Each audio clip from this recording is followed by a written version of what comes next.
Yeah, we can go ahead. All right. So, good evening, everyone.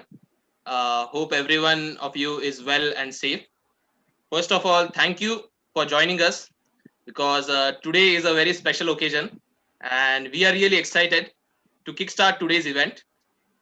We are live on YouTube and Zoom. So, there are participants who are about 30 odd participants who are joining us, who are joined through Zoom, and many more people who are joined through YouTube. So, it's really great to see the Anantyu community come together for today's session. We have the panelists, faculty, staff, students, and alumni, all of them joining together for this session. On behalf of RM Incubation Center, I welcome you all. As you all know, Anant U is always packed with life, opportunities, events, meaningful experiences, and so many other things. Well, this one is unique. After months of hard work, meticulous planning, Milinji is over here and Shubhalakshmi is over here, so we all know. After a lot of hard works and team efforts, today we are finally here to announce the launch of RM Incubation Center, our very own incubation center at Anantyu. And it is set to create a plethora of opportunities for all of us. So this is what makes today's event very special. Today's event, Idea to Enterprise, is divided into three parts. Number one, we begin with the launch and information session of RM. Number two, this will be followed by a panel discussion between five panelists who will be joining us. Four of them are already joined, and the provost will join us subsequently. So there will be a panel discussion. Number three, this will be followed by a question and answer session between the panelists and particularly the students who have joined us through Zoom. So this is going to be the structure of today's event. I'll be the primary host for today's session, and Kavita over here, she'll be accompanying me in order to do the technical coordination and handle the Q&A session. Also, during the event, if my audio is not clear, or for that matter, while anyone is speaking, if there is any problem of audio, video, or anything, you can let us know. You can let Kavita know through the chat box, and we'll do our best to solve the problem. So I guess the agenda is now clear. Launch and announcement of the RM Center, followed by a panel discussion and followed by a Q&A session. So the launch was supposed to be done by the provost, who unfortunately couldn't join us right now. So I guess we can just move ahead with the information session of RM Incubation Center. And to provide the information, I'd like to call upon Dr. Shubhalakshmi Mohapatra from the RM Incubation Center.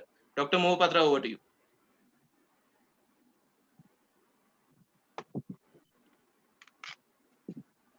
Thank you so much, Rohan. Am I audible? Yes, loud and clear. Yeah. Thank you so much. Good evening, all. I once again extend a warm welcome to our faculty colleagues and my dear students. Hope you all are healthy and fine. The COVID-19 pandemic is set to change the world sooner than we know. The global pandemic has taken a massive hit on all the sectors of the economy, especially the impact on business, the disruption caused, and the employment resilience. Amidst all this, it's quite meaningful to start our conversation on how to strengthen the businesses and startups. Incubators unfold umpteen benefits and utility to the startups. It's a distinct and highly flexible combination of business development process, infrastructure, and people designed to nurture and grow new and small businesses by supporting them through early stages of development and change. Moving ahead, it's my pleasure and privilege to introduce RM, our own incubation center at Anand National University. The RM aims to promote an entrepreneurship culture and make the campus vibrant with innovative business ideas and its implementation. It intends to help create and grow young businesses by providing them with necessary support, like financial, mentoring, technical services, to mention a few. RM visions to be the most preferred destination for our students to be our budding entrepreneurs, to make use of design thinking for solving societal problems with a long-term impact. With this vision, we also have the mission of the Incubation Center, which is to build an ecosystem for the aspiring entrepreneurs to maneuver design thinking as a pathway for creating opportunities and resolving the concerns of varied strata in the society. We envision our participants to build and implement feasible and potential ideas into actual business entities that are not only equitable but also provide sustainable solutions for the nation and the world. This incubation center, RM, strives to strike a balance, a link and a balance between all its stakeholders, starting from students, which can be both aspiring as well as existing entrepreneurs, to government authorities, professionals, mentors, investors, venture capital firms, and corporates. And some of the initiatives that we would like to take is conducting interactive sessions, competitions, conferences, financing, etc. This would nurture entrepreneurial thinking, research mindset, promote business knowledge, learn new skills, inculcate business values, and imbibe confidence in every student and impact the society at large. The RM is encouraged and assisted by Student Startup and Innovation Policy, SSIP, Government of Gujarat, and IIT Kanpur. I take this opportunity to appreciate the sincere efforts of our team to establish RM and the overall support and encouragement provided by our esteemed provost. I would also like to thank all my faculty colleagues and staff for their constant support whenever we need it.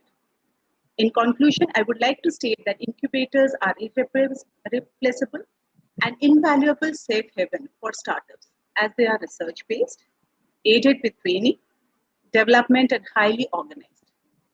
We aim to make all efforts with probity and ardor, leading the footprints to a developed nation. Thank you so much. Over to you, Rohan. Thank you, Shubhlakshmi. It was really great to hear to you. And looking at all the information that you have just given, I think RM Incubation Center is going to create a lot of beautiful opportunities and avenues for students and the entire unintuitive community alike in order to explore the entrepreneurship aspect that they all have. So it all sounds very exciting. So now we quickly move to the next part of today's event, Ideas to Enterprise. We'll try to wrap up the event by the stipulated time, that is 6:45 p.m.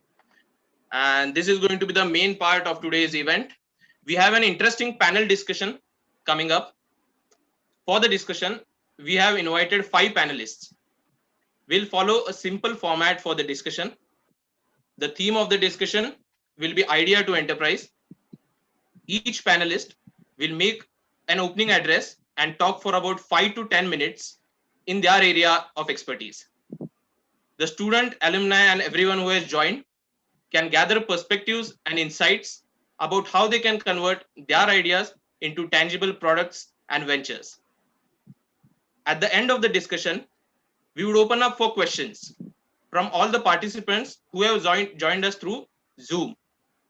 So if you have any questions during the course of the discussion, I'd recommend you just jot the questions down and post them in the Q&A section during the Q&A section, which will be moderated by Kavita. So let's start with the panel discussion. The first panelist was supposed to be our provost, Dr. Anunay Chobe. We'll hope that he'll join us soon.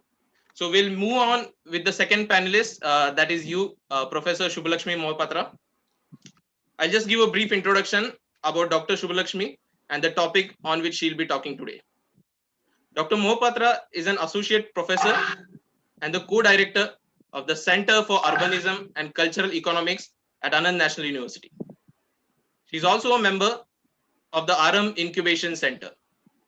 A doctorate in economics, her research and teaching interests are in the areas of economics and entrepreneurship. Particularly, her research interests lie in the areas of women entrepreneurship and newly developed enterprises in the Indian context. She is also an avid case author, and her cases have appeared in reputed case collections such as Ivy Case Collection, Emerald Emerging Markets Case Collection, ET Case Collection, and IIM Ahmedabad Case Center. Today, Dr. Mohapatra will speak briefly about business pitch, why scalability is important, and she'll briefly touch upon the constituents of business plan. Over to you, Dr. Mohapatra. Thank you so much, Rohan. Even though the event is about idea to enterprise, I would actually start with something which culminates this idea to enterprise. So I would like to speak about a keyword which is as important as an idea, venture or startup. I feel it's very important to create an effective pitch while sharing your ideas to the world. Personally, though I'm not an entrepreneur, nor have I ever developed any startup. However, my interactions with multiple startup founders on multiple facets of their own startup encouraged me to speak about the importance of a business plan and a business pitch. I feel a person has to be creative to come out with a brilliant idea, but it's equally important to assess the impact, feasibility, and profitability of the idea. I do not know how many of you know this, but for your information, West Bengal promoted India's first ever entrepreneurship reality show somewhere around in 2015, around 6 years back, and it was named as Egiye Bangla, that is Forward Bangla.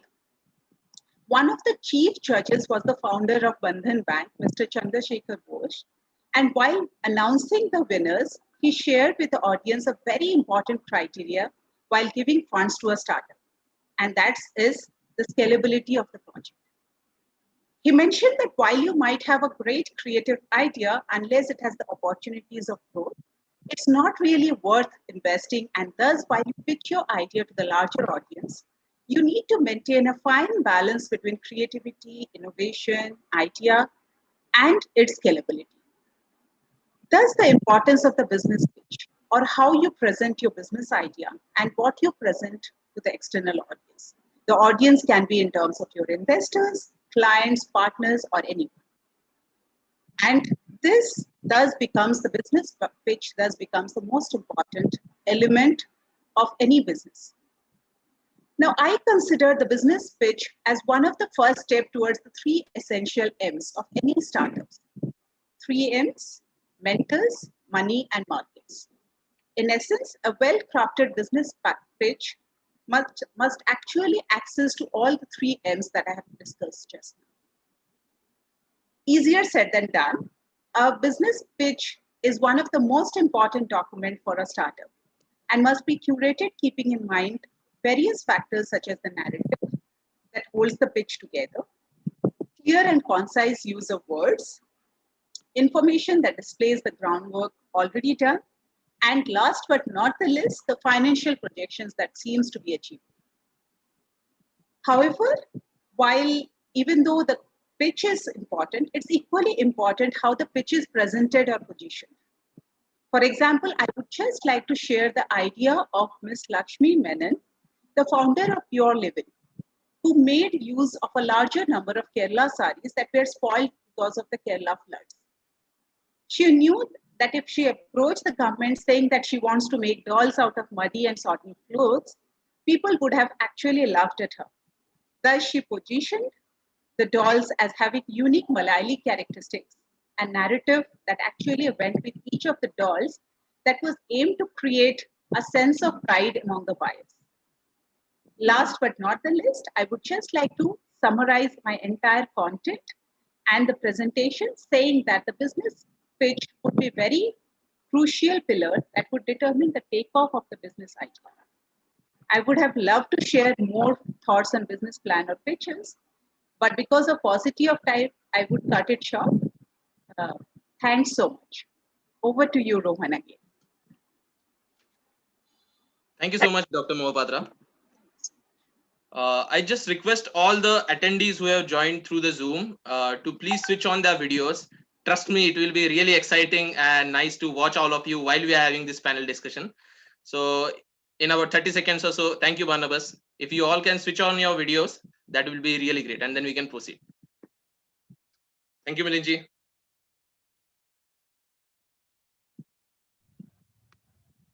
Thanks, Ruthvi.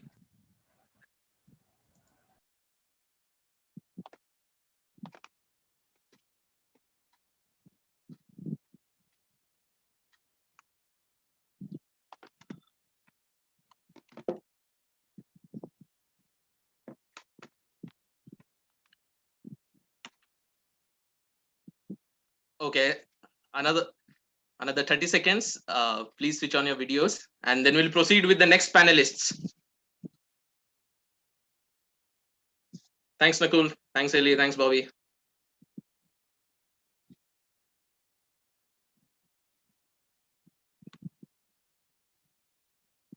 Thank you, Yash.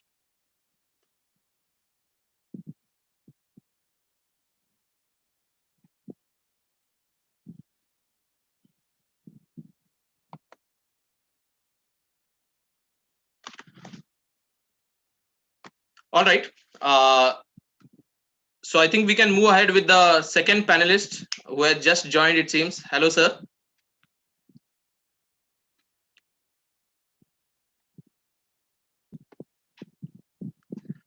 Anunya, sir, can you hear me?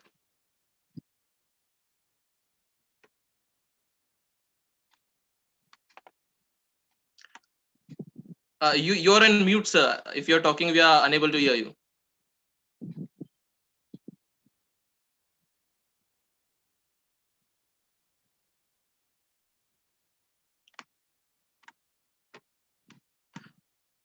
All right, so maybe we can go ahead with the other panelists, and maybe then. Oh, okay. Can you hear me now? Now I can hear you, sir. Wonderful. So I'm not going to take a lot of your time and everyone else's. I'll just like to congratulate everyone, and particularly Aram, for offering us space for all our young innovators, young and the experienced ones also, among faculty, to make the most opportune use of this opportunity that Aram offers to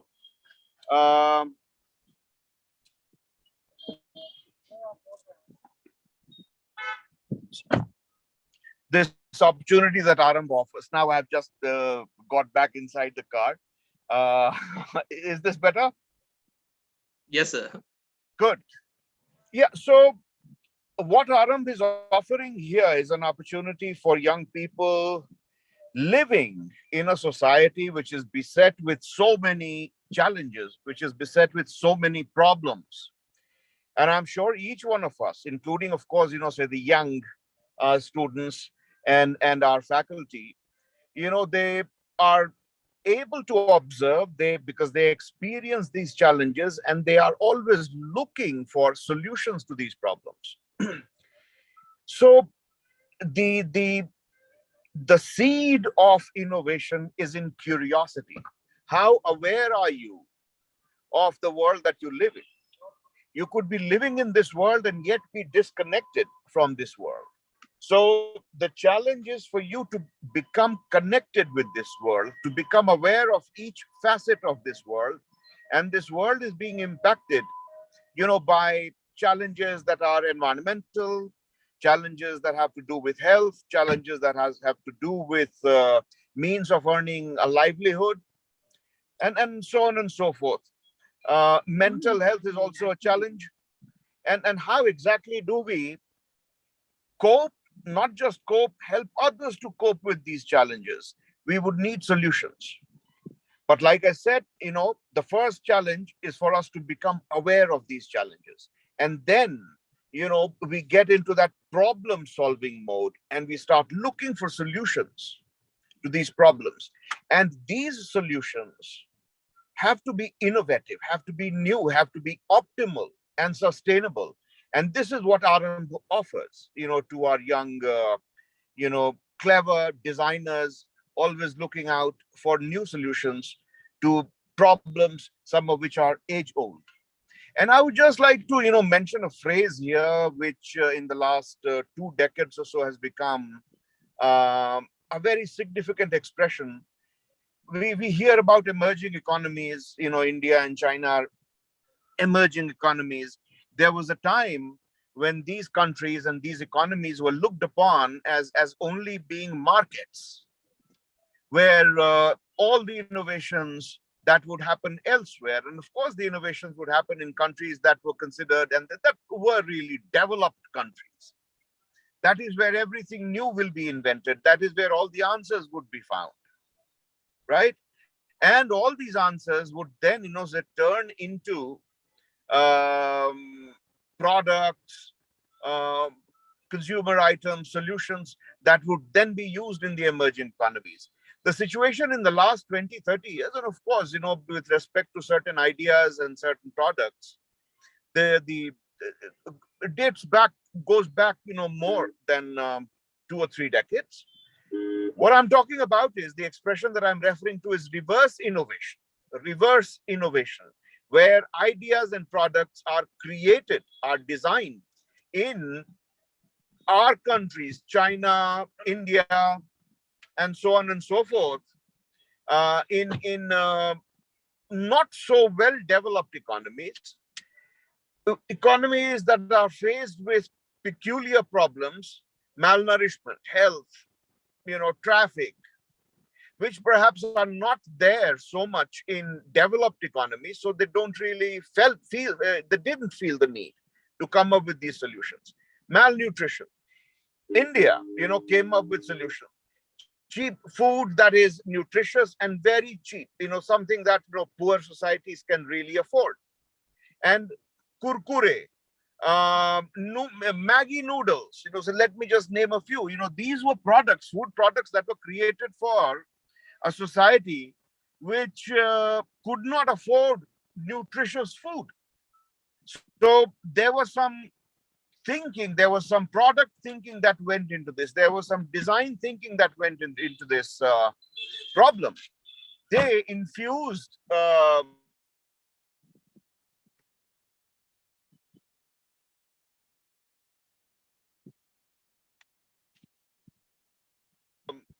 Maggie noodles or kurkure. It's a favorite dish, not poor, but also, for people who are affluent, right? And this solution to a food problem traveled its way back, way up to economies that could afford good food, but really appreciated this innovative thing because it was cheaper and it was nutritious. This is called reverse innovation, right? So first, a problem of nutrition was identified. It's not just food, it's nutritious food. It's affordable food. How do we prepare? How do we create something which the poor can really afford? And it would also do their health a lot of good. And then you come up with this idea, right? So kurkure is, say, I think maize and corn and lots of vitamins, etc. Same with Maggie. Mitti Cool is a refrigerator, Godrej, and of course, Godrej also did a take on this and has come up with a product. So there are so many products now which came about as a solution to a problem faced by a particular society, but these products really captured the imagination and also the market of affluent societies, rich societies.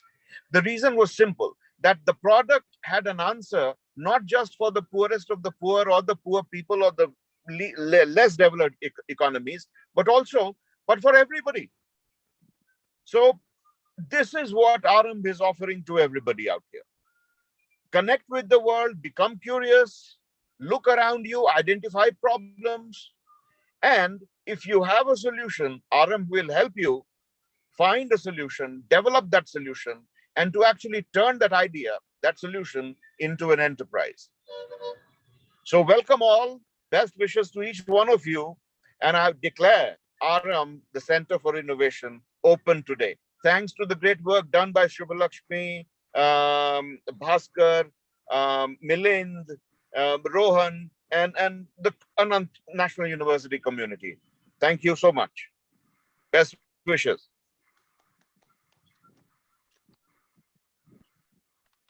Thank you so much, sir. This is really exciting. I'm certainly very energized listening to all these thoughts and different case studies and stories that sir just told. Thank you, sir, for sharing your insights, case studies, stories, and all the perspectives. I'm sure the students and everybody must have loved it. And so it sets a brilliant stage to call upon the next panelist for today's panel discussion. The next panelist that we have is Professor Bhaskar Bhatt. You can see him over there. So I'll just give a brief introduction about Professor Bhaskar and what he'll be talking about today. So Professor Bhaskar is the program director of MIPD at Anand National University and also an associate professor with the School of Design at Anant U. In his 20 years of professional experience, his career has spanned various roles in institution building, teaching, and research. As a former associate dean at ISDI Parsons, Mumbai, he formulated and implemented an innovation-centric strategy that has resulted in several patents. Previously, as an assistant professor at the National Institute of Design, Ahmedabad, and the Indian Institute of Technology, Gandhinagar, he has demonstrated success and expertise in launching new and managing legacy design education programs. Mr. Bhatt's research interests lie in affordable medtech innovation and public health systems design. With Johns Hopkins University, Baltimore, he has led innovation projects on maternal and neonatal health with clinical testing in Kenya, Nepal, and India. Today, Professor Bhaskar Bhatt will be speaking on his adventures in design entrepreneurship, where he will present real-life case studies on what worked and what failed.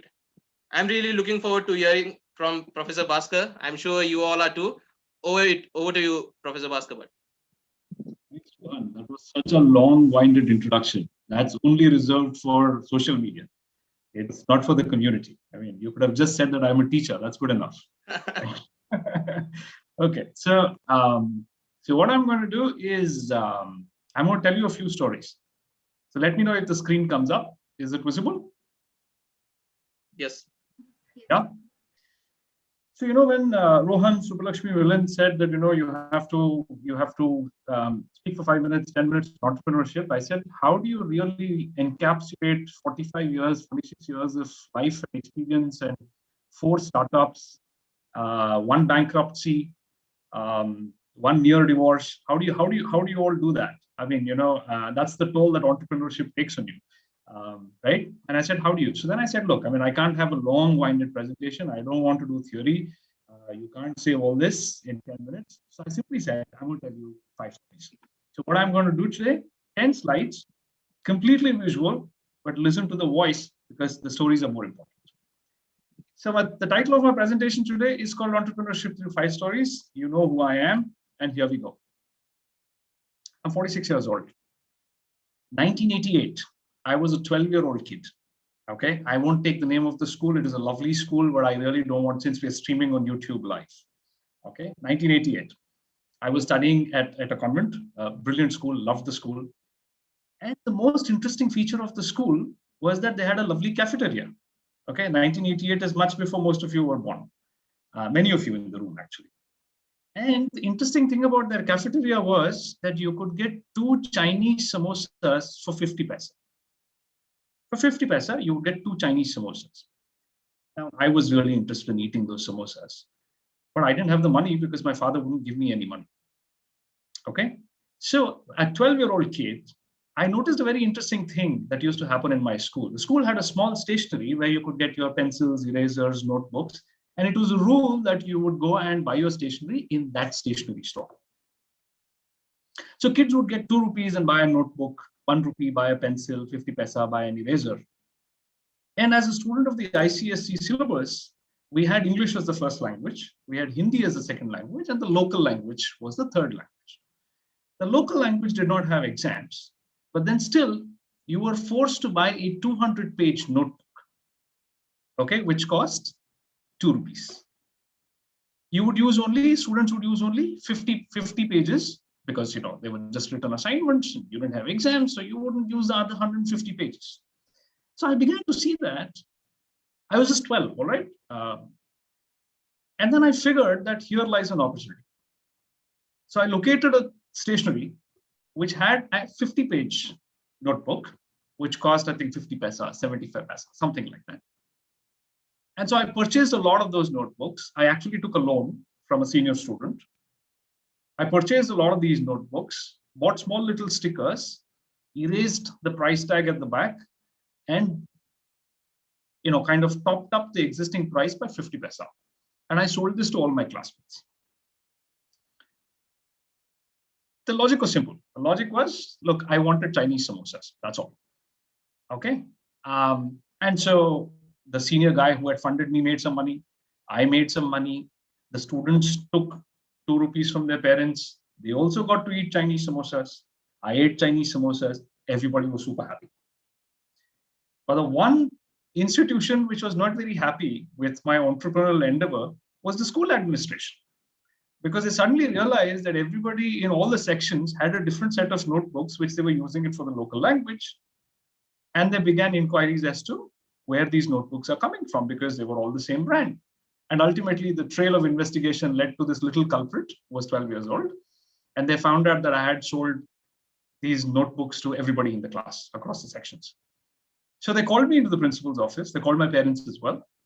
And the principal actually shook my hand and he said, look, I really admire the fact that you thought of this. It is entrepreneurship, but you're not supposed to do this in the school because you're hurting the revenues of the school. There is a rule that the school sells you whatever you need, but I still appreciate the thought behind it.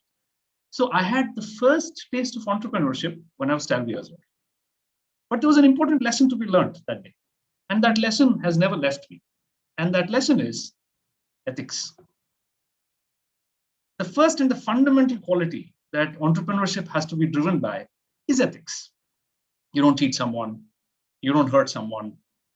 It doesn't come at the cost of money. So ethics happens to be everything. And it happens to be the cornerstone of entrepreneurship. Second story. 2003, cut to 20 years later, 2003. Okay. I had just finished my master's at National Institute of Design. And I decided to open a company. I didn't know how to open a company. Nobody knew because, I come from a family of bankers. I come from a family of engineers. Nobody dur tak kisi ne entrepreneurship nahi kiya tha, but I had decided that, I was going to start a studio. I was going to do this. So the day I handed in my thesis project at NID, I had a cup of chai at the main gate, and then I went off. I had located a lawyer. I went and registered my company that day itself. It was called Cumulus. Now, we did a few inconsequential projects in the beginning, but 6 months into my first formal entrepreneurship venture, as in a registered company, private limited and all that, I was called by the Madhya Pradesh Tourism. And they said, Kanha Tiger Reserve, which is one of the most famous tiger reserves in the country, and they wanted to do something dramatically different. And they said, we want to build an animatronic sequence like Jurassic Park. You see these full-scale robots doing all the tricks that they do. They said, we want to build that in Kanha. And now nobody had attempted a project of this magnitude in this country. And it came to me, I had just come back from New Zealand after finishing my thesis project. And I realized that, look, this was the biggest break that I was ever waiting for. So the first thing that Gujarat actually teaches you is that when a project comes, you say, no problems, we'll figure it out. We'll figure it out, right? So I nodded vertically and I said, then I went about looking for people. Now you might be wondering why I have put this famous guy. You know who he is? Everybody knows who he is, right? He is Dayaben's sister from Tarak Mehta Ka Ulta Chashma, right? His real name is Mayur Wakhani. And Mayur Wakhani happens to be the real life younger brother of the lady who plays Dayaben in Tarak Mehta Ka Ulta. But in 2003, he was a collaborator on my Kanha National Project, and we worked for 2 years together to put up the first animatronic tiger, a full-scale robotic tiger with a hunt sequence in the Kanha National Park. And the value of that project at that moment, at that point in time, was 33 lakhs, which is probably equivalent to about 1 crore and a half today. Now, I didn't put Mayur here because, I wanted to showcase just that, before he became a television star, he was a designer. He was a person like all of us, right? So what did that lesson teach me? That lesson, that success of that project. And today, if you go to Kanha and you buy a 10 rupees ticket, that exhibition still exists. You have a robotic tiger, full-scale tiger that moves like a tiger and hunts a deer down. It costs you 10 rupees. So I suggest that next time you make a trip to Kanha, do see something which we had kind of installed 18 years ago. What did I learn from that experience? partnerships. There was no way I could have done it alone. I just didn't have the skill. But what I knew at that moment was how to put things together, how to get the right kind of people onto the team, how to extract the best from all these people. So there were electronic engineers, there were modelers, there were sculpture experts, there were wildlife experts, and we all came together in this beautiful, chaotic mess to create India's first animatronic installation. So, second lesson in life, second lesson of entrepreneurship, partnerships are absolutely critical. You cannot and you should not do it alone. Find the right kind of people to work for you, and you will scale. Story number 3, 2007, many years later. So I take all that money that I had made. I bought myself a fancy Jeep. I took all that money that we had made from the project. And then I decided to invest in another venture, which we called as Design Mandala. And we said, we are going to make products, tapestries, upholstery, bed linen from natural fibers, from absolutely natural organic cotton. And it hadn't been done in 2007, by the way, because we identified that need. Now we pumped all that, spent money on a fancy office, took over my in-laws' basement, created that into a workshop, hired people, bought Zuki machines, put everybody to work. And me and my spouse, actually my spouse was the director of the firm, I was a flunky in the firm, right? And we got together and we spent months and months and months creating these beautiful objects. But we forgot one thing, that when we invested so much into design, we completely forgot about selling the design. So here are two of the top level people focusing completely on design and creation, and we completely forgot to sell it. So as a result, we had inventory, we had costs that were rising, and we suddenly realized that businesses don't run that way. Okay, that lesson was focus on marketing. Design is only as good when it is supported with the right kind of marketing. Otherwise, your entrepreneurship fails. Story number 4, 2014.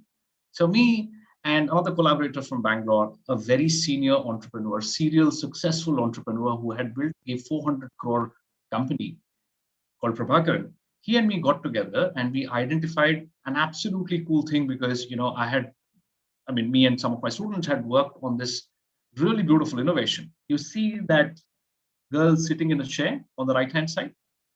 Yeah. So she was one of my students. And the chair that you see over here was absolutely miraculous in 2014. If you sit for 60 seconds in that chair, of course, it doesn't look like a chair because it's just a prototype, right? But you sit in my chair for 60 seconds, we could capture 11 basic vital parameters in your body and transmit that to a doctor probably kilometers away, or even before you see the doctor could know what your basic vital parameters are. So we had just chanced upon, or we were thinking of what is today called as remote patient monitoring.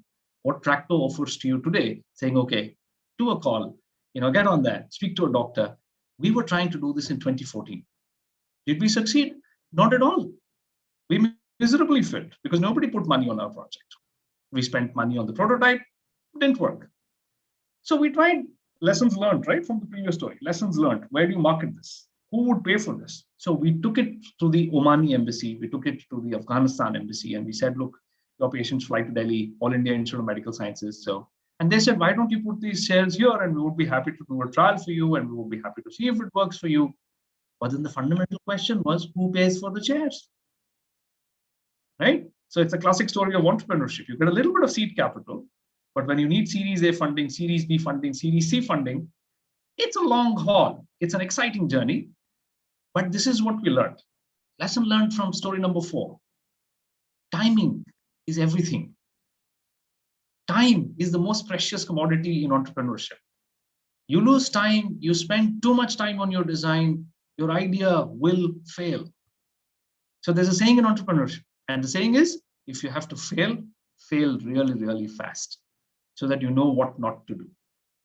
So get on, build the next iteration, and launch it all over again and learn from the mistakes that you did. Last story, 2021. Okay, the country has been brutalized with the second wave of the COVID. We saw stories of horror unfolding on our televisions. We saw how Delhi suffered. We saw how Maharashtra suffered. And then I was diagnosed with COVID 4 or 5 months back. I was diagnosed. So as I lay isolated in my room, I isolated early. Thankfully, my spouse and my daughter didn't get the disease. I went through the same spectrum of emotion that millions of Indians went through. I lay there in the third day when my oxygen dropped to 88, and people would say that, anything less than 94, and you have to get hospitalized and you have to be given oxygen and stuff like that. I could not afford to leave the room or generate panic because my wife has another medical condition, and so I couldn't alarm her. So that night, what I did, and this is nothing glamorous in what I say, but that night I actually pulled out my laptop, made an Excel sheet of all the investments, all the fixed deposits that I had, and I sent that sheet to my younger brother in Bangalore saying, if I don't wake up tomorrow morning, you know where the money is. Okay, make sure that it reaches the family. And my brother is probably as cool as ice as me, and he said, there's no need to be sentimental. I said, I'm not being sentimental, I'm just being pragmatic.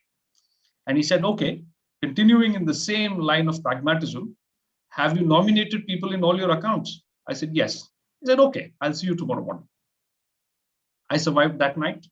I survived COVID, but that thing stayed constantly in my head saying, here is what I went through. One, when there's tons and tons and tons of information on WhatsApp and Facebook that is thrown at you. But in that moment of crisis, you don't really know what to do. Because all that information, water everywhere, not a drop to drink. So the question is, how do you get good information? How do you know what to do, what not to do? How do you get oxygen? How do you get, which doctor do you go to? And so on and so forth. So that was the birth of a project called COVID Mitra, which I'm currently involved in. Now, what you see on the right-hand side is my beautiful face on that cell phone. And right under my face, you see 3 little tabs. One which says heart rate, second, SpO2, which is the blood saturation, which is the oxygen saturation in your blood, and third, which says resting rate. Now, how do we do this? Because today we have a fully operational model of a plethysmographic algorithm, which allows me to use your cell phone to capture and calculate the exact rate of oxygen in your blood, validated by scientific studies from Tokyo University and many other universities across the globe. Not just that, we took it one step further. We have 6 empaneled doctors and about 4 doctors from North America who consult with the patients remotely, offer diagnosis, tell you what to do, and we now have 2 counselors who will also help you get past that emotional trauma that you're going through. All this for not a single rupee. Because what we did is we reached out to doctors abroad, Indians who were really interested to help India heal. They set up a grant fund. They are willing to transfer the money. So none of the patients or the families have to pay a single rupee to make use of this service. So this program is live, and I'm hoping to speak to Professor Anunay next week. And by the time you guys come back to campus, we'll be able to offer you a solution that keeps you safe and keeps your family members reassured that you are safe. And as long as you are safe, they're happy. So that's COVID Mitra 2021. What do we learn from that? The last and the most important lesson, probably the most important lesson in entrepreneurship. Always understand the unmet need of a consumer. Because if you invent something that a consumer does not need, no one's going to pay for it. But the day you understand what consumers truly need, and which design thinking tells you, which we train you in your classes, the day you understand how to identify this, your cycle of entrepreneurship is complete. So, last slide. And this is what I wanted to say today, saying entrepreneurship is not just about starting a company. Life in itself is entrepreneurship. Thank you.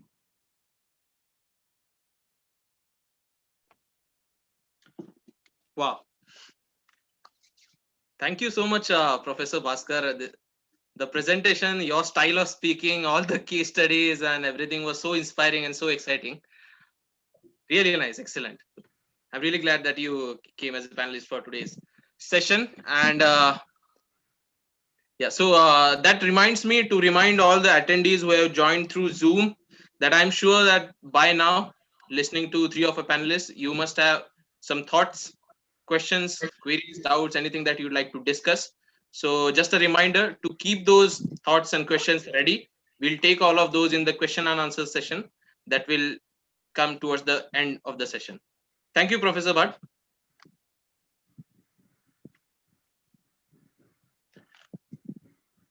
Okay. So moving swiftly to the next panelist that we have for today's discussion. Uh, our next panelist is Mr. Milind Chitale. You can see him on the screen. I'll give a quick introduction and then talk about what he's going to speak in today's session. Professor Milind Chitale is the director of Makerspace and an associate professor at Anantyu. He has pursued his undergraduate studies in mechanical engineering from National Institute of Technology, Jamshedpur, and his postgraduate studies in industrial design from Indian Institute of Technology, Mumbai. He has also pursued a diploma in management from Xavier School of Management, Jamshedpur. Professor Chitale has vast experience as an academic and professional and has spent the past 14 years in Singapore working with the research and development teams of several multinational companies. Skilled in product design and mechatronics, Professor Chitale pursues research and development in this area with his students and his team at the Makerspace. An avid thinker and tinkerer, he is passionate about the work in the field of mechanics, robotics, and renewable energy. Milind's topic today is very interesting. Today, Professor Milind will be speaking on creativity as a starting point, design as a vehicle, technology as a driver, the resulting marriage of the three, possibilities beyond the present, and what the future holds for all of us. I'm excited to listen to Professor Milind. I'm sure everyone is. So without further ado, over to Professor Milind Chitale. Sure. I'll share my screen now.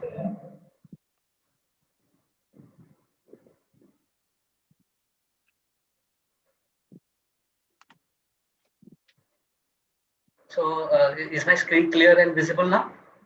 Yes. Okay, so I'll launch straight into my presentation so that we are on time. So I start off with what I meant by creativity. Now you are all fantastic designers, budding designers, already designers who are the alumni, and many of us who are already practicing the profession.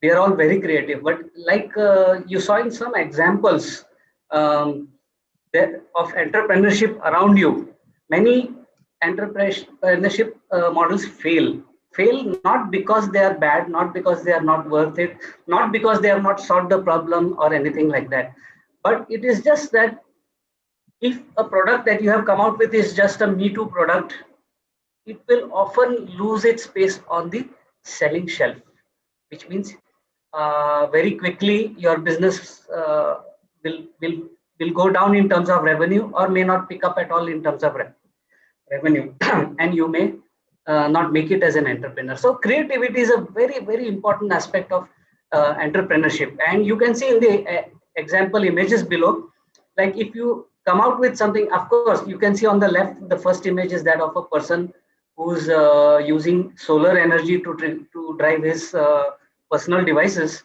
but the way in which it is created is so creative that you can actually sit in the solar source itself.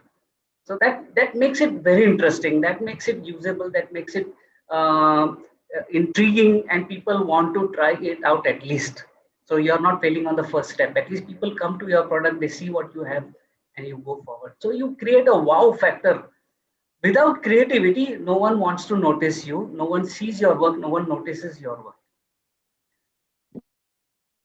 People will only invest their time and look at your product if it is worthy of that of what their benchmark is. And it's very easy to raise and come across people's benchmark if you're creative. Like for example, if there are so many Me Too products on the shelf and there's just one which is doing exactly the same thing but in a very creative different way, you win straight off. So you don't have to do something that is super technology, super this, super that, whatever. It just has to be creative. It has to be completely lateral thinking from your side that brings to the attention of the people who are looking at the shelf what to buy. Look at the product on the right. It is nothing but a plates add-on which holds your glass. So in most buffets nowadays, we have almost come to the situation where most parties have buffet dinners and lunches. So you have to hold your own plate and walk around and talk to people. So where does your glass go? So you have to hold the glass in one hand. You can't eat with the other because the plate is in that hand. So a simple thing like this, just because you're creative, you can come out with something that's really, really great to behold and probably to buy and try out.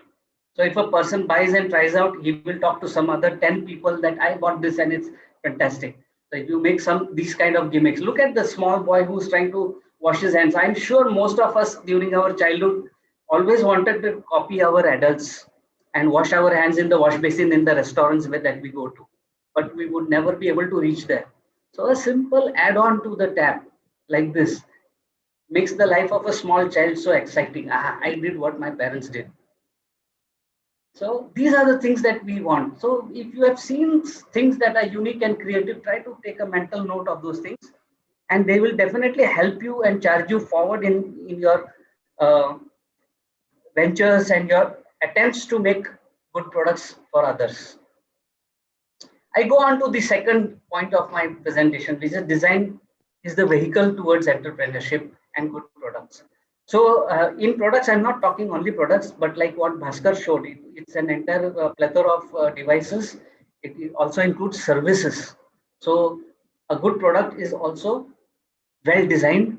A good service is also well designed. So design has to be thought of like a designer.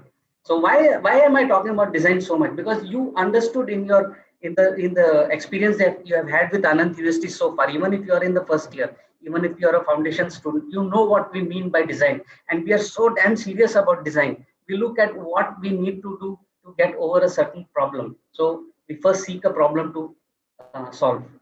When you seek a problem to solve, you try to look at it from a very zoomed out view.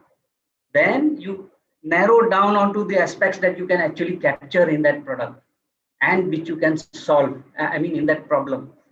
And as you go deeper into the problem and try to see its various aspects, you learn about who it is involving, who are the users, the buyers, the stakeholders.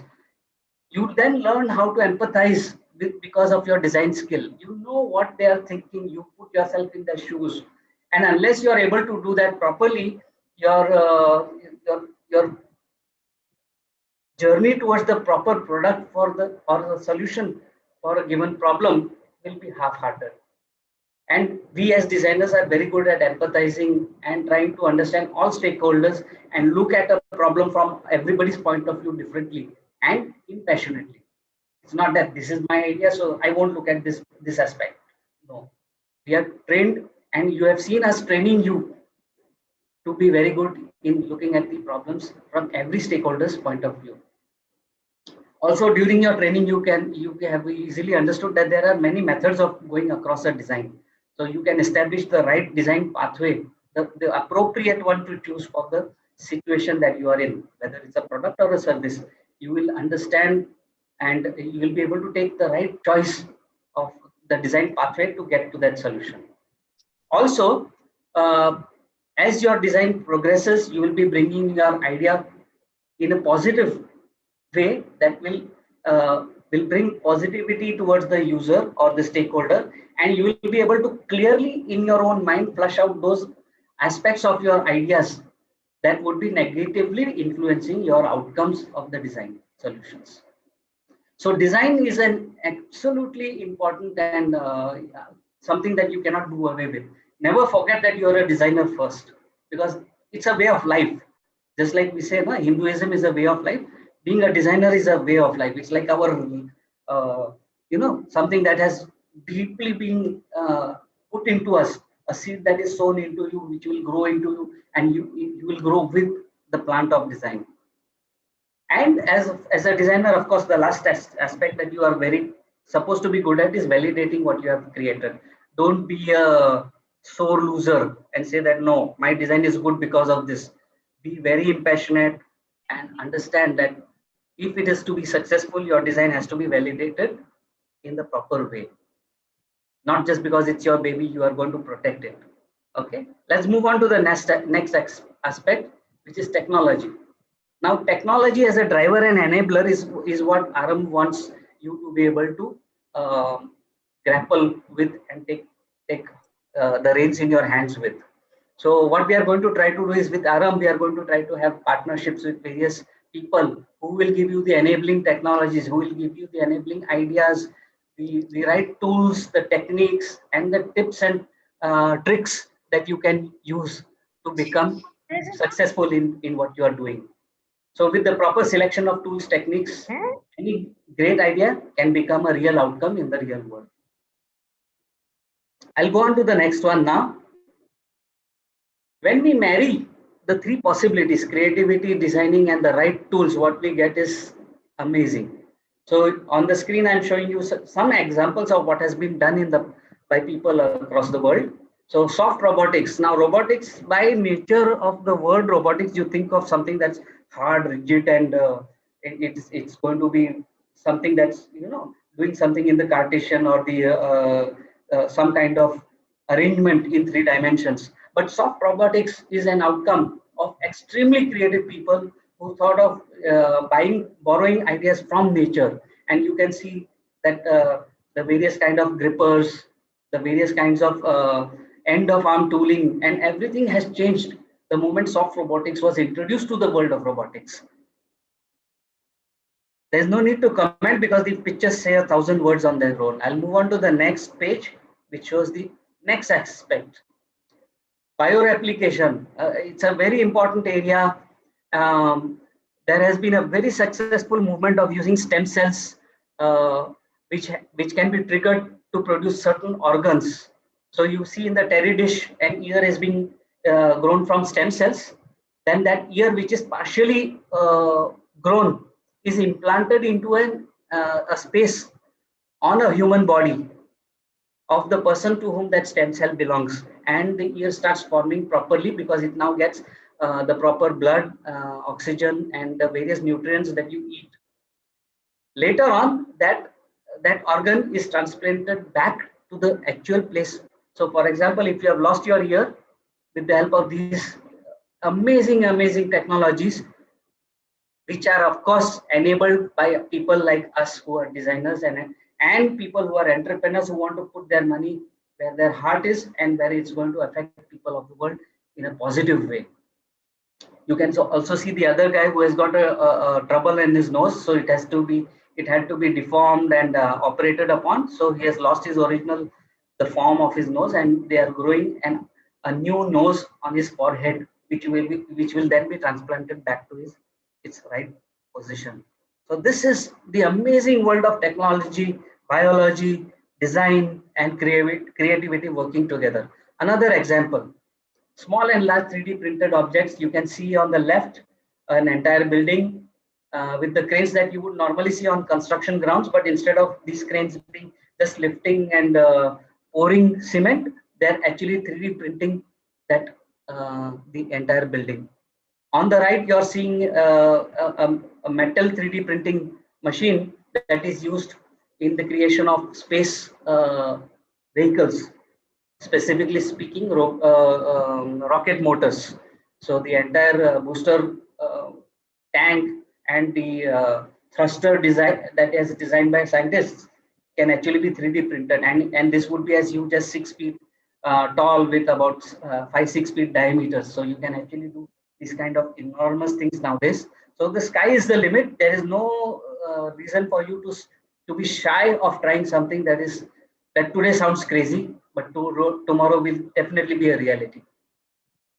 And last but not the least, fully automated facilities for manufacturing is another outcome of people who have got the courage to think in the future. So you see fully robotized vehicle manufacturing, completely unmanned manufacturing facilities where objects flow from one station to the other, using automated guided vehicles and various material movement technologies, and of course robotics and a combination of fully automated machines. So this is just a very brief um, and a very exciting possibility that I wanted to throw open to all of you. Those who want to be entrepreneurs of today are actually thinking about entering tomorrow, the future. And the future is humongous. The future is unlimited. There is nothing that is going to stop you. If you approach the right, in the right direction, using your skills properly, being creative, and use your designer skills to the hilt, technology is going to enable you no matter what. So there's nothing that you cannot do nowadays. That's my guarantee to you. And at Aram, we are going to try to enable that for you. Thank you.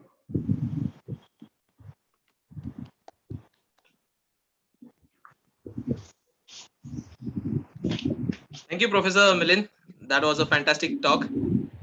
And it really opens up so many zones in my mind, gets me tinkering, and all the things and technologies that you talked about. Me coming from engineering background, it again reminds me of all the possibilities that technology can provide to all designers and all of us to come up with new ventures and products and so on. Thank you so much, Professor Milind.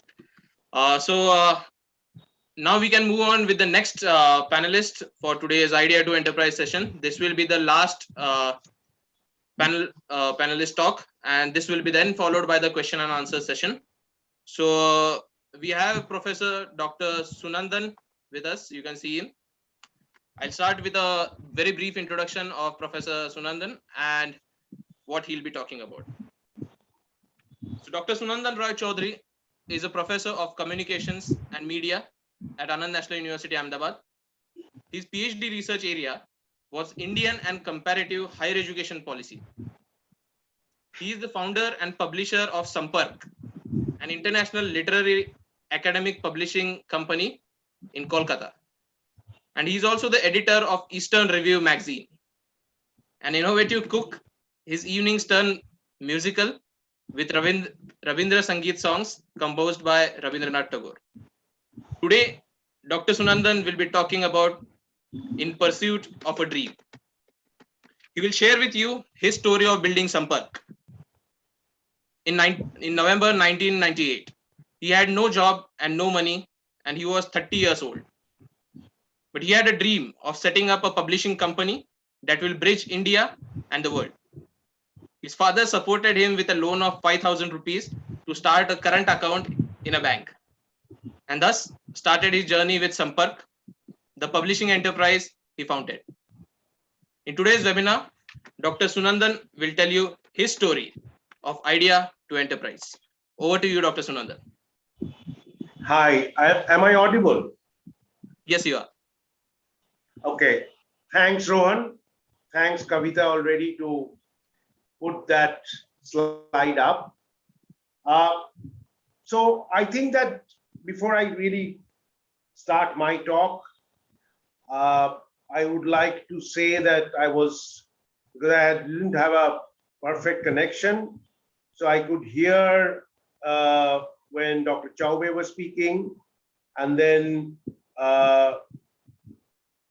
when Professor Bhaskar Bhatt was speaking, and when Professor Milind Chitale was speaking. So they have already laid out some brilliant ways of looking at idea to enterprise.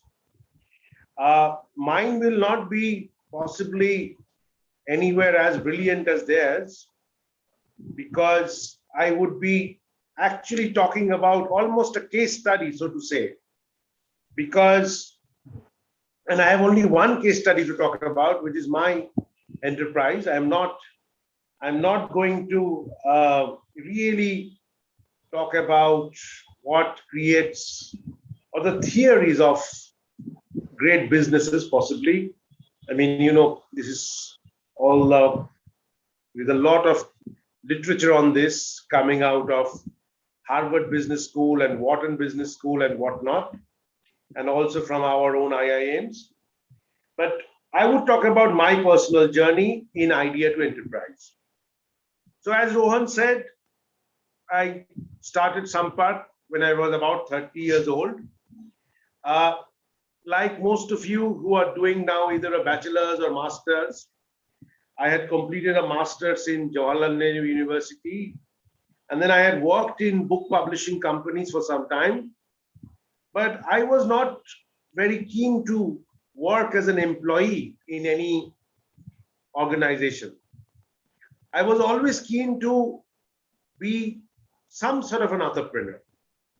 And the reason that I wanted to be an entrepreneur was that I felt that being an entrepreneur, you have the freedom to, to use what, for example, both Professor Bhaskar Bhatt and Professor Milind Chitale were saying, you have the ability to design things, new products. And for me, I didn't exactly know, or I didn't exactly quantify whether there was a market for those products or not. But I thought that I wanted to create products. And these products that I wanted to create were books. At least when I was starting Sampark, the products that I wanted to create were books, or things similar to books, journals, and so on and so forth. So I had this idea of creating Sampark, and there was a certain politics, a certain philosophy behind the word Sampark. Now, Sampark, as you know, both in Sanskrit and in some other Indian languages like Hindi and Bengali, there are some differences a little bit, but in Bengali, for example, it means relationships. In Hindi, it may mean contact or connections. So my idea was that books as a repository of ideas, of literature, of thought, are ways to connect the world between one culture and another culture. I thought at that time, and I still think, that India, thought-wise, is a very insular culture. We, as a society, we think about our own, whatever, Bengali, Gujarati, Tamil, Marathi world, and we know about the world of the imperial masters. Now, at one time, those imperial masters were the British, so the English cultural world completely dominated us. And even today, if you look at our academic texts, etc., in most of the universities, we have a deep, deep influence of British academic world. After that British academic world, the American academic world and the American cultural world has replaced us. So my idea was that to think of intervening in that and to use books as a medium to intervene. Now, I have to say very frankly to all of you who have gathered here, I don't think that what I thought of creating in terms of a real intervention, that has really not happened to the extent that I would have loved to happen. And it has only happened in terms of intellectual intervention in a very, very minuscule manner. There is still a long, long way to go. But what has happened is my idea of building the publishing enterprise, that has worked. And I'll try to, talk about briefly, and Rohan or Kavita, please alert me that if I'm shooting over time, because I am not looking at watch, so you can tell me that, if I have 3 minutes more or 4 minutes more, do tell me that. So, I started the business in 1998, 99. India was just starting, or has had nearly a decade, but really not full decade of economic liberalization. But one big difficulty, all of you, Professor Bhaskar Bhatt was mentioning some things about his enterprise, but all of you, I have to alert that in terms of world ratings, there is something called the ease of doing business. And when you see India is very much in the second half of the ladder, of the table. So if there are 130 countries where this exercise is done, or rating is done, ease of doing business, India will come around 90 or 100 or 110, somewhere there. So just to open a bank account, opening a current account in a bank was and still is quite an ordeal in a way. You have to give this document, that document, blah, blah, falana, falana, which is really, in my opinion, complete shit. If someone wants to open a business, the society, the banks should welcome it and say that you can open it in 5 minutes. That should be the way of ease of business. And this is something that as we think of idea to enterprise, we at Anand National University have to also think of our young graduates, that to help this, to facilitate this, and to create a facilitating environment of business.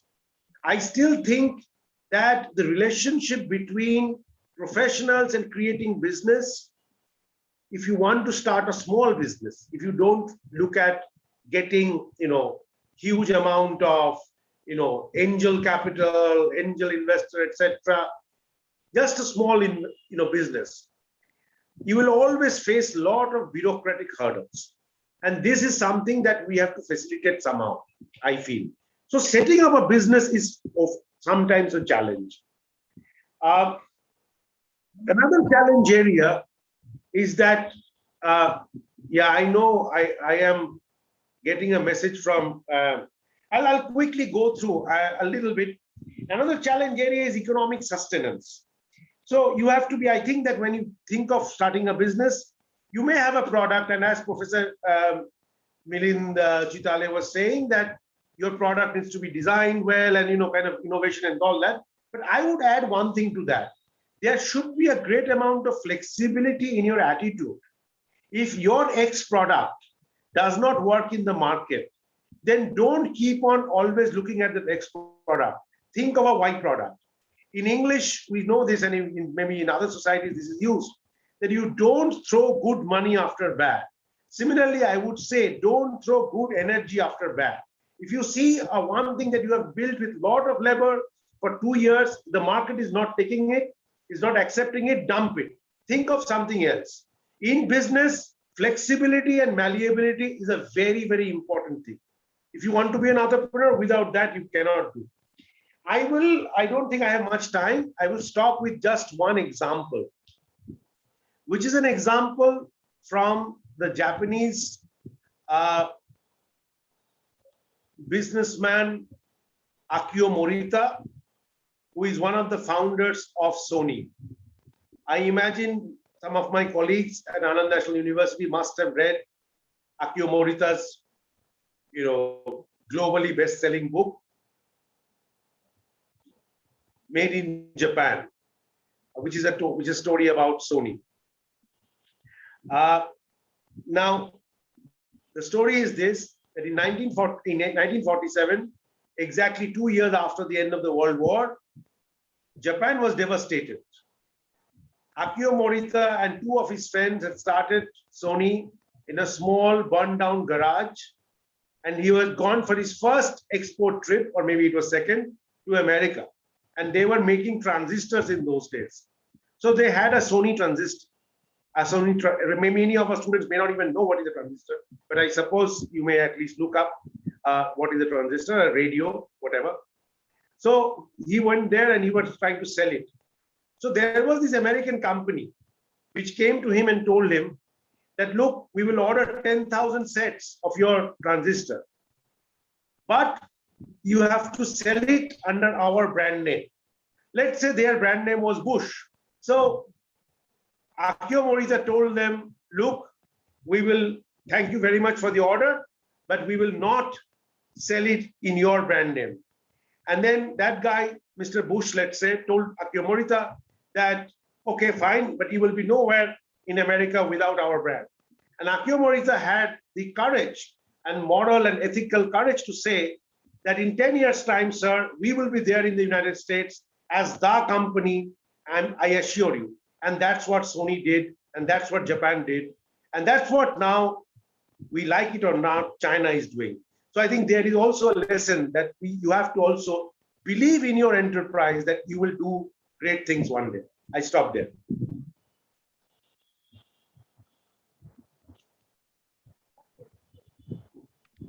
Thank you, Dr. Sunandan.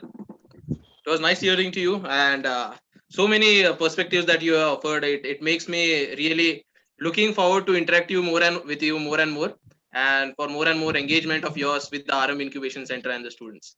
So really looking forward to all of it. Yeah, so I think that with this we come to the end of the panel discussion. It was lovely listening to all the panelists, and I can see that there are all the participants still there in the Zoom meeting, and also a lot of people have joined through YouTube. So we quickly move on to the question and answers session, and I call upon Kavita Joshi to moderate the Q&A session. Thank you, Rohan. This is just a request to all our attendees to add in any questions that they have on the chat box, either on the Zoom meeting or on the YouTube channel also. If you have any other questions that you would like to ask on the Zoom meeting, you'll be able to switch on your mic and you'll be able to ask them too. Just a heads up, Professor Bhaskar might not be available in between. He's facing some technical issue. But we have the other three panelists, Dr. Sunandan, Professor Milen, and Professor Subhlakshmi. So the Prost and Professor Bhaskar Bhatt might be there, might not be there. Thank you, Rohan.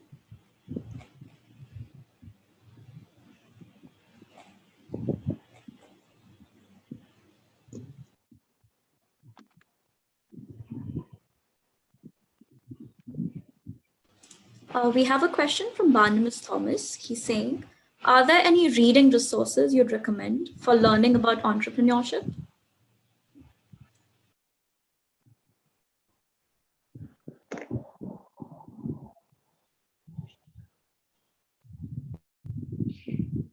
Shall I take that, Rohan?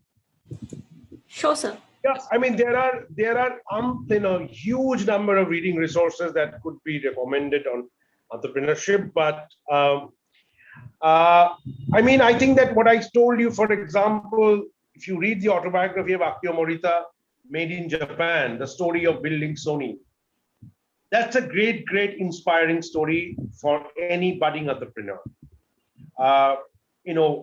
The zeal that you require, the discipline that you require, the ethical, moral orientation that you require. Oftentimes, at least when I was growing up as a young person, when I was the same age as many of students here, the part of India I come from Bengal, sometimes in middle class educated society, it is seen that, someone who is a businessman is not exactly a businessman. He's doing some kind of hera-fairy in life, kind of, Like, you have this sort of, occasional, bad apples like, Mehul Choksi or, Vijay Mallya creating some problem, or Nirav Modi and so forth. So, and that or non-performing assets in banks, etc., and that earns a bad name for enterprise. But enterprise overall is a very, very important element of human society. And without enterprise, human societies can't go on. I mean, not even intellectual life can go on without business enterprise. All business enterprises or not all, but many business enterprises contribute to a flourishing of intellectual life. So anyway, so one could recommend a lot, and we can give you a resource, sort of some resources online and otherwise by an email later on. But this book is, of course, I'll recommend this book to everyone. Made in Japan, Akio Morita's autobiography.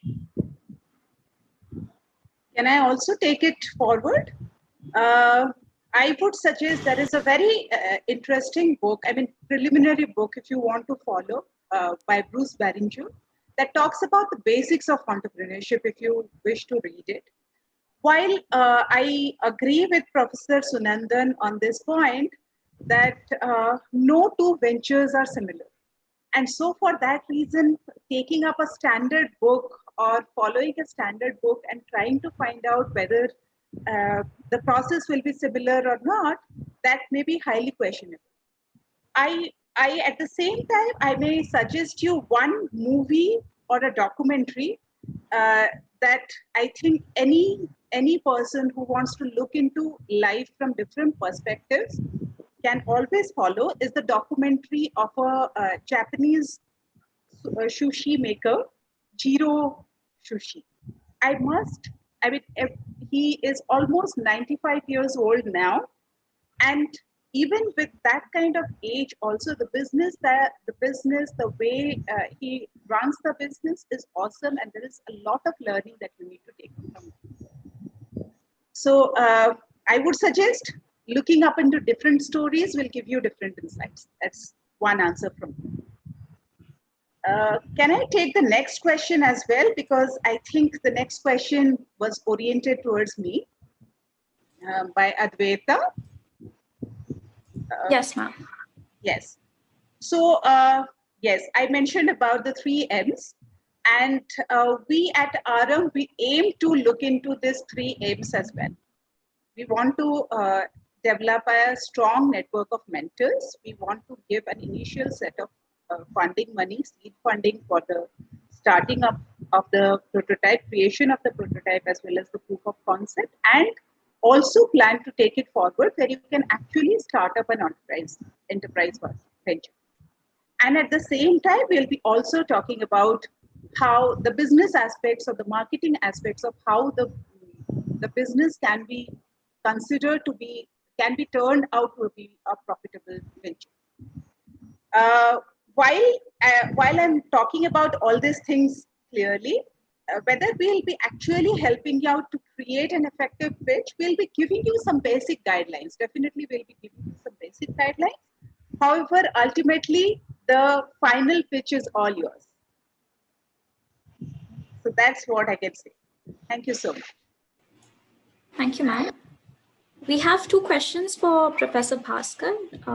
So will you be able to take? Yeah, I've just logged in from my phone. So let's go for it. Let's hope so. All right. So there's a question from Suchit Thakkar. He's asking about the points that you made about partnerships. Suchit, would you want to take this forward, your question? Yeah. So, sir, as you said about partnerships are very important. So there are 2 things in my mind. Like sometimes there is a atmosphere like अपना design चोरी हो जाएगा, किसको बताएं, how to trust one person and how to get the right person. These are 2 things कि शायद maybe अपना idea लेके कोई चोरी करके ले जाए. So this is constant fear in a budding entrepreneur कि यार क्या करें. In the initial tackle this from your experience. Yeah, sorry. Am I audible? Yeah, it's such an important question, but I don't think you should panic this early, right? Frankly speaking, imitation is the best form of flattery. People will copy you as soon as you're successful. So you should always work, you should always aspire to be 1 step ahead of the competition. And that's typically the product developmental curve. If from a theory perspective, but honestly, from a very practical, grounded perspective, you get your hands dirty as quickly as you're possible. You get the right kind of team together, and you have to trust your team members. That's what it is. Partnerships is all about trusting your team. There is always a core team. The core team will expand as you scale, and you will figure out your management theories behind it. But as soon as you build that, the competition will catch up with you at some point in time. They'll not catch up with you, if you're not good enough. So take it as a compliment that they're copying you. So that simply means that as soon as you launch your first iteration out in the market, you need to get the core team to actually start doing the beta version or product number 2 as quickly as possible. That's how product development really works in the industry as well. So for example, if you see an automobile today, the first sketches were made almost 24 months earlier. So that means that they were actually thinking ahead of the curve. And that's what we do. As soon as we launch the first iteration out, we get the core team to work on 1.1, 1.2 versions, or whatever, 2.0, whatever you want to call it. So don't panic. It's bound to happen. Very practical answer. It's going to happen. Yes, okay, sir, got it. Thank you. To add to what Bhaskar said, we also have to be very careful about our intellectual property. So when you are disclosing any idea to anybody, you must have a proper NDA, non-disclosure agreement document signed by both parties, yourself and the other. And if you keep track of what you're doing in the correct way legally, and if you have patents that are well protected, if you have filed for copyrights and those things, then you will be on the right course of course. But as we all know, copiers will copy. So in spite of all these safeguards you take, there will be people who are going to be those who are not ethical, which we all know. They are going to do what they are going to do. Yeah, intellectual property is a big gray area, right, in the country. Big, massive gray area. That means that you can protect yourself with India-centric patents, global-centric patents. You can do all that. You can get as many NDAs signed as possible, which you have to do. That's the proper diligence behind running. Your paperwork is really, really important in entrepreneurship. Okay, don't think that this is era gera chalo kuch bhi kar lete hain. It doesn't work like that. So you get your paperwork in order, hire a good lawyer. That person will take care of the legal documentation for you. You have certain basic management practices in place, and then you hope for the best. Thank you, sir. We can take about 7-8 more minutes for quick Q&A. There is another question from Advaita, again directed at Bhaskar sir. She's asking, so you've talked about animatronic project, which was commissioned by the MP government. I'd like to know how to get such opportunities as a new entrepreneur. Yeah, good question. That project literally landed in my lap because we had a local connect. So there was an agency. I won't take names because we are streaming live. I don't think it's fair at the moment, but there is a very well-established execution company which specializes in this. It's an organization. It's not really a company. They're very famous for it. And so we had our networks with them. And so when the project came, they contacted us, and that's how we got it. That's the true story, right? I said MP government because at the end of the day, it's Madhya Pradesh Tourism and the Indian Forest Service which commissioned it, and they paid for it and all that. But frankly, it came through networking. That's probably very important in entrepreneurship. Hand out as many visiting cards as possible, write to as many people as possible, speak to as many people as possible.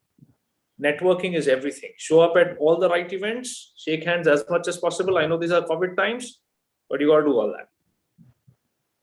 Do namastes if you have to, but you will show up at the right place. You will talk to the right kind of people, and it is incessant. That's what you got to do for the rest of your entrepreneurial journey. And I hope that will last you for life. I mean, as I said, life is entrepreneurship. You got network, period. You never know when that person comes, can help you. So I still have connections from 20 years ago. And they're still a phone call away. So it really pays to network and network hard. Okay, sir. Thank you. Another thing I would like to add to this is, like I've been telling you in classes all the time, as my students, like if your curiosity is tickled by any aspect of any product or any service that you see, try to get behind it. Like how was it created? Who made it?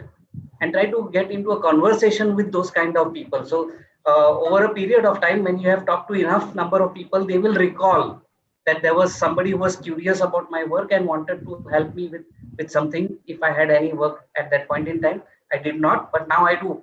So they'll get back to you. Okay, can I say a small anecdote? It'll probably bring a smile on Advaita's face. So, Advaita, when we started Cumulus in 2003, just like Sunandanda, I had no money. I had no experience. I had no knowledge. But all I wanted to do was do something on my own. And so me and 2 other people got together and we started Cumulus, and we registered that as a private limited company. For the first 1 year, 2 years, I didn't have money to do marketing. So I couldn't place an ad. I couldn't, it was just phone calls, speaking to people. So paise nahi hote the. So when you don't have money and you can't think of these, gregarious marketing campaigns, what do? Those were the days of Deccan Airways. I don't know if you remember Deccan Airways, right? India's classic entrepreneurial story. Just like Professor Anunay said, you disrupt the world. So Deccan Airways literally disrupted the Indian aviation sector, which was controlled by Jet and Indian Airlines, and they brought in what is today very popularly known as low airfare flying, right? No frills, nothing. So the thing about Deccan Airways was that I could fly from Ahmedabad to Delhi for 2,500 rupees. And if I book early, I could probably fly for 2,000 rupees or 1,800 rupees. Kabhi I've flown for 1,200 rupees also. Okay, if you've flown early, right?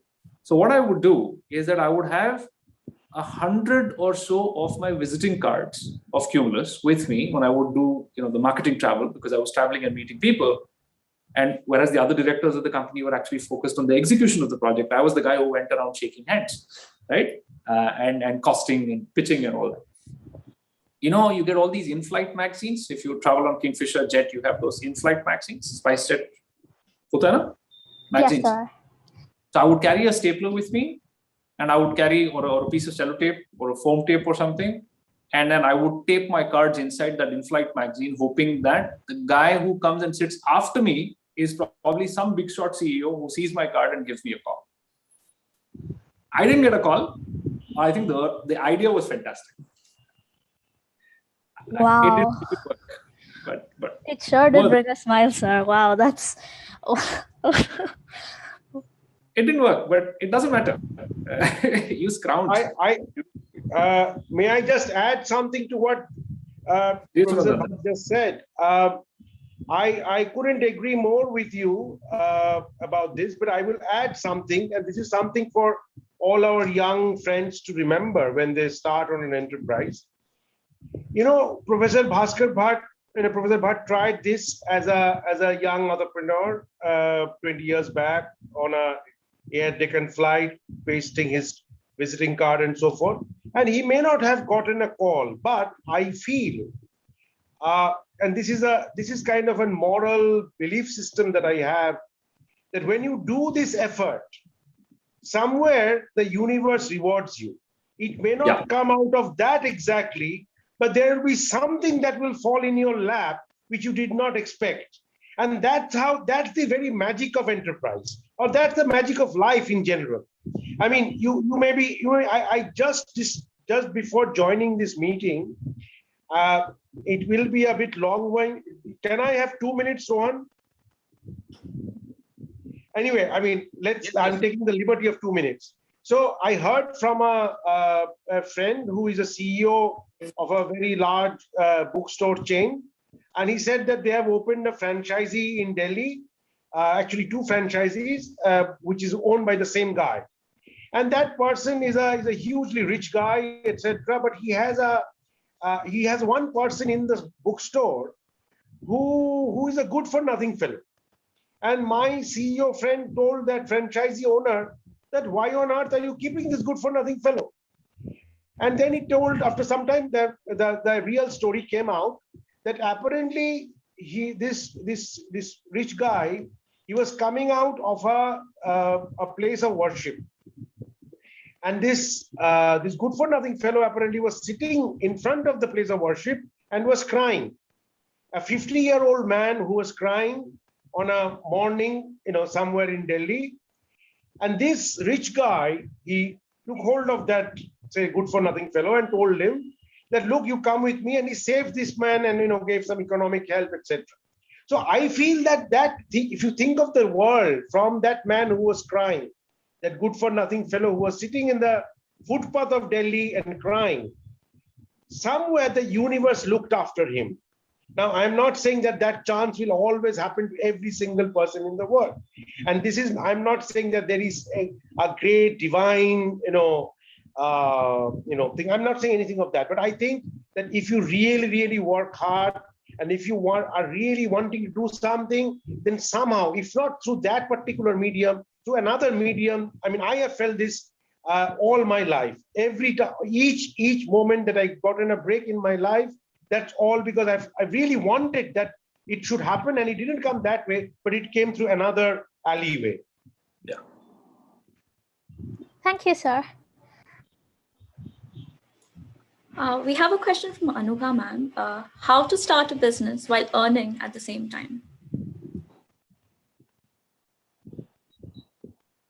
Should I say this to Professor Kar? Yeah. Yes, please. Yes. Yeah, I think, it depends on there are 2 ways to interpret your question.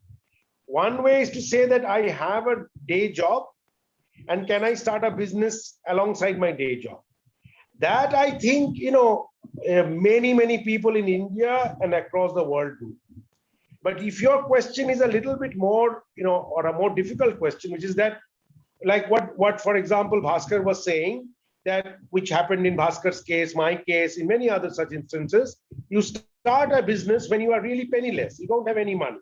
how can you make some money in the first month, first 2 months of your business? If your question means that, then I would say that's where I was telling about the flexibility and malleability issue. So when I started my business, I was thinking, I had very, very lofty ideas that I will, change the world and so on and so forth. And I will bring out such books which will have tremendous impact on all our intellectual minds and so on and so forth. So I started a journal, which is called Sampark Global Journal. And I was doing that journal, but there was not money coming there. But in 3 months or 4 months of doing the journal, someone came to me and said that I have this, work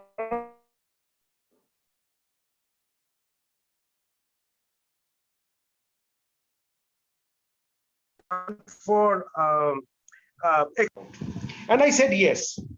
Am I audible? Yeah, yes, you're audible. I just have a bad connection. So, and I said yes. So why did I say yes? Because from that larger perspective that you need to be flexible and malleable. If you think that you will only do with one product, sometimes you need to, say a little bit pause on that product and be open to taking on other products. Or, whether you construct new products or you accept new products and so on and so forth. So that I would say that malleability is a very key factor in running an enterprise.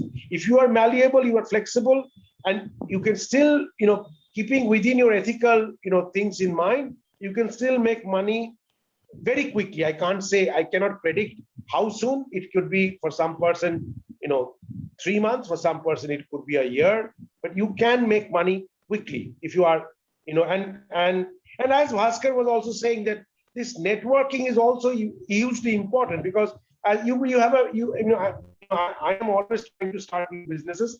I start 2 new businesses this year also. But anyway, discuss about visiting card is a business.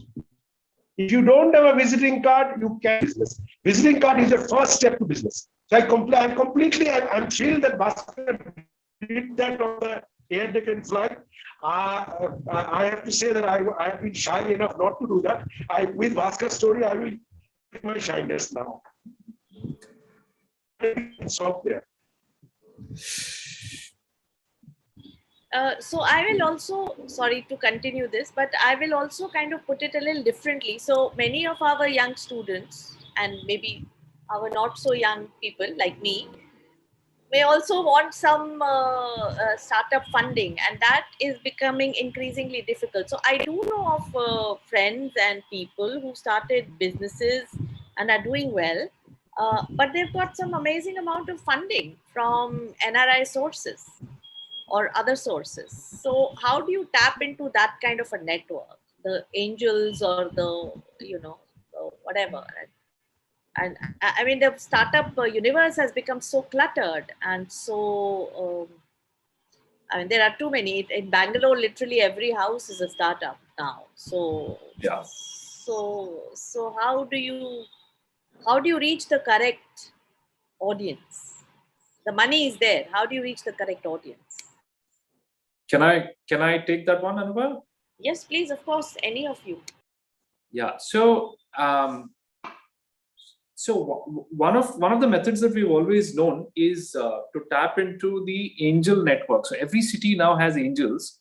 So you have the Mumbai angels, you have I'm sure you know this, but this is for benefit of everybody, all the students in the room. So there are Mumbai angels, there are Ahmedabad angels, there are Bangalore, just like the Royal Enfield motorcycle clubs, you have actually angels, or they have up to 1 crore in funding. So they can invest 1 crore. So that's one of the things that as perhaps Aram, we should kind of tap into and build our legs, which I'm sure you guys have already done. The other way is that when 5 or 6 high net worth individuals or HNIs come together to form a consortium which lends up to or invests up to 10 crores. So that's really the next level of seed funding. They don't still call it Series A, Series B, but it is still seed capital round 1, round 2. And then so my experiences in entrepreneurship, and not just design, but product-led entrepreneurship, has taught me that it looks very glamorous on paper, but at the moment there is actually a dearth of good ideas and the funding match. So a lot of angels actually complain saying that they don't get to see great ideas, first and foremost. So everybody is talking about small, cyclic, slight incremental changes, or people are trying to disrupt Swiggy or Zomato, which is kind of, you don't want another taxi app, or for that matter, food delivery app. So 1 crore is the HNIs, angels. Then you have the consortium of angels up to 10 crores. Then you have the big boys such as the proper sharks, literally. So 50 crores, we're talking 50 crores, 100 crores, 200 crores. And then, of course, you have the Nomura holding kind of massive, Bank of Japan kind of holdings, which are massive. But there is a big chasm that we will have to cross from the seed capital to Series A.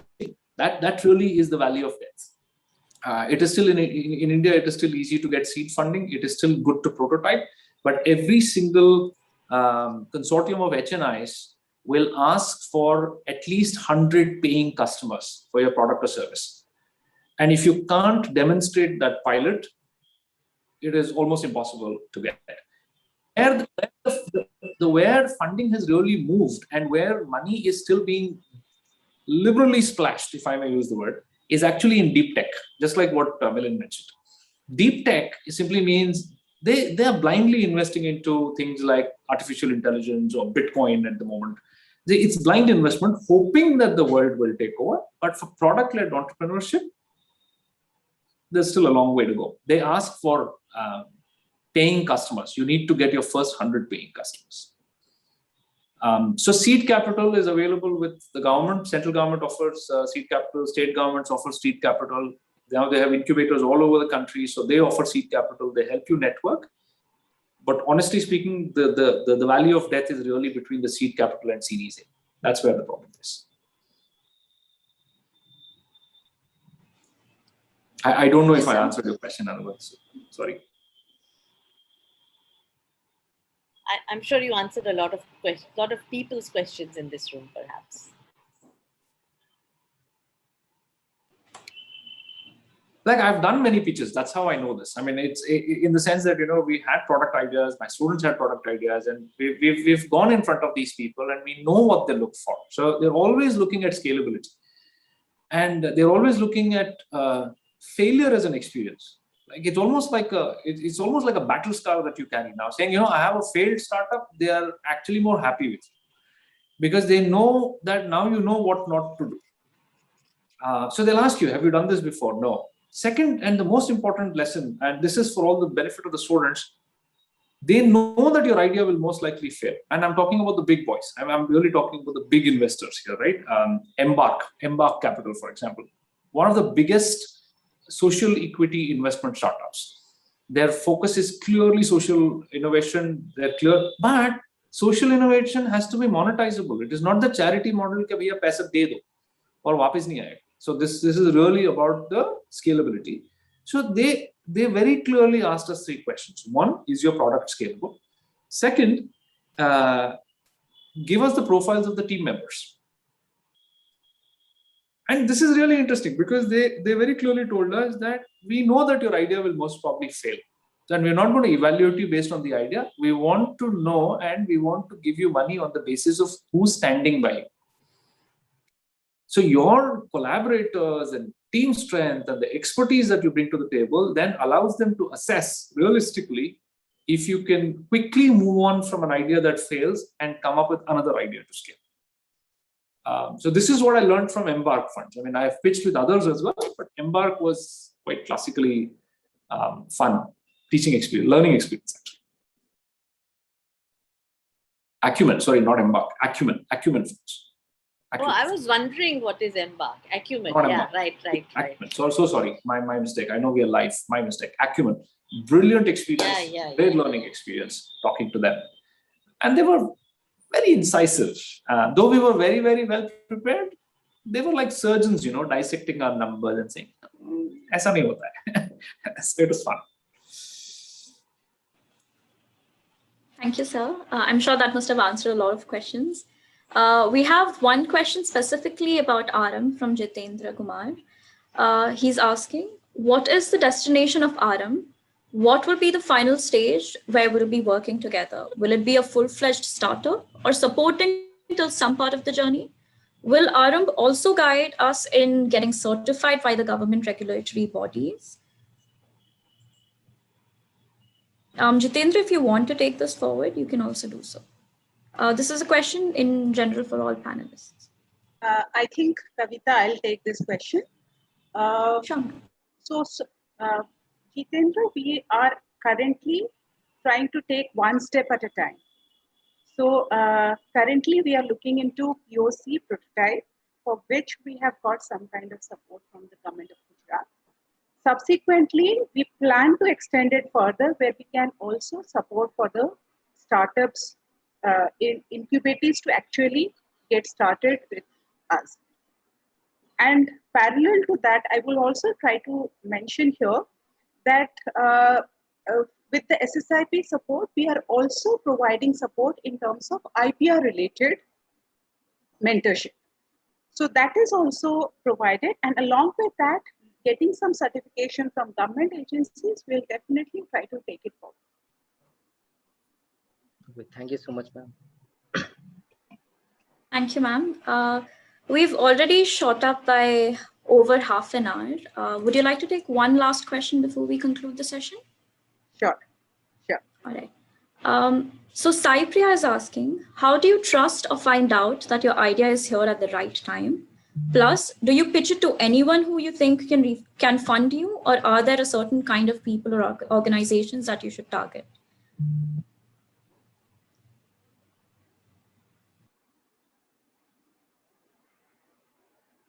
So I think to a large extent, Professor Bhaskar had actually answered this question. So if possible, we can I can do that, Subhlakshmi. Yeah, sure. So, well, the real practical answer is you don't know. We didn't know, you won't know. But that's what incubators do, right? Incubators essentially set up the meeting grounds with the right kind of people, and it's the marriage of the right ideas with the right kind of money. That's really what incubators really do. They support you, they incubate you, they help you prosper. And that's why this effort is so critical. The idea is that it's in the real world, it is not like you go and speak to someone and that person would be so excited that, just like they show in Bollywood movies, you get a blank check and you say, amount likh lo, sign kar lo. It doesn't work like that. You probably have to do 15, 20, 30 failed pitches before, you perfect that elevator pitch so well and you get your costing figures so beautifully that it finally makes sense. So there's a great, I would say that there is diversification even from the investor segment, where there are consortiums which deal only with technology. There are consortiums that deal only with financial products or real estate or social innovation. That's the point. So it's a long journey, long in the sense that it's a nuanced journey. So as I said, that seed capital starts first, then you do that, and then of course the thing can be scaled up. But I do believe that you will have to speak to a lot of people. Thank you, sir. Practically speaking. Thank you, sir. With this, we come to the end of the event. I'd like to thank the provost, all our panelists, faculty, colleagues, and staff, students and alumni, and everyone who's contributed in making this event a success. I'd like to remind everyone that if you have not yet registered for the idea contest, the deadline for registration is extended until 11th July. You may refer to the email on the idea contest that you must have received, and also the details are also up on our website. For any doubts or queries, you can contact our RM center. With this, we conclude. Thank you, everyone. Have a lovely evening ahead.